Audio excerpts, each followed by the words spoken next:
আলহামদুলিল্লাহ, আসসালামু আলাইকুম। কেমন আছেন সবাই? আশা করি সকলেই ভালো আছেন। সো আরেকটু পরে মানে হয়তো খুব তাড়াতাড়ি আমরা নারায়ে তাকবীর আল্লাহু আকবার বলে স্লোগান দিয়ে রাস্তায় নামবো সবাই। টেনশন নিয়েন না, কারণ আল্লাহর দরবারে শুকরিয়া জানাতে হবে।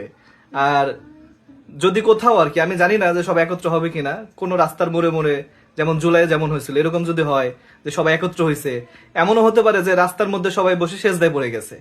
এটা হতে পারে, আমার বিশ্বাস যে এটা হবে।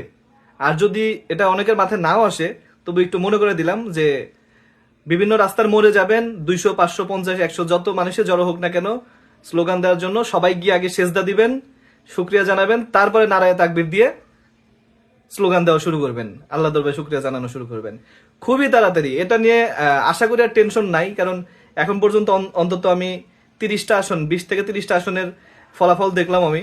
প্রত্যেকটা আসনে বিএনপি গুহারা হারছে, মানে প্রত্যেকটা কেন্দ্রে। তো এটা আসলে কোনো অহংকার না, এটা হচ্ছে যে আমাদের দোয়া এবং আমাদের এই জুলাইয়ের চেষ্টা।